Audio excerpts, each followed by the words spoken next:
ஹரக்கத் சொல்லும் பொழுது ரொம்ப ரொம்ப நிதானமா படிக்கணும்.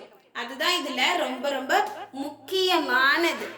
ஸ்பீடா படிக்க கூடாது. எப்படின்னா சாது பேசு காசு பறக்க சுக அப்படி படிக்கவே கூடாது. நிதானமா சொல்லணும். சரியா?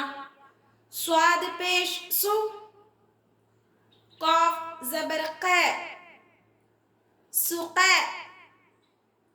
ஸ்வாது ஜபர் ச قاف زير قي شقي صاد زير شي قاف بيش قو سيقو ضاد زير لي قاف بيش كو ليكو ضاد زبر لا قاف زير كي لكي ضاد بيش لو قاف زبر ك لك. next verse பாருங்க.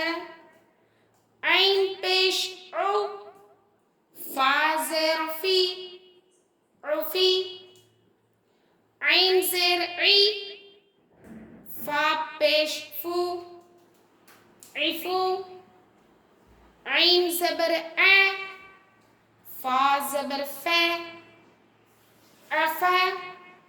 எப்படி படிக்கூடாது? ஐன் ஜபர் ஆ ஃபா ஜபர் ஃபா அஃபா அப்படின்னு சொல்லக்கூடாது. ஏன்னா இது ஹரக்கத்துடைய சட்டம். நீட்டவும் கூடாது, தெளிவில்லாமல் ஓதவும் கூடாது. அஃப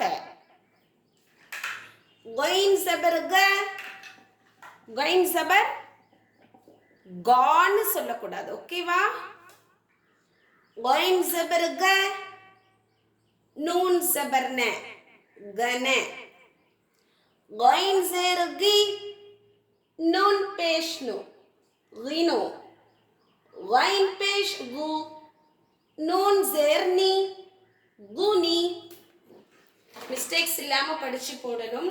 ரெண்டும் 2 days தனித்தனியாவே ப்ராக்டிஸ் பண்ணி போடுங்க இன்ஷா அல்லாஹ். ஓகேவா?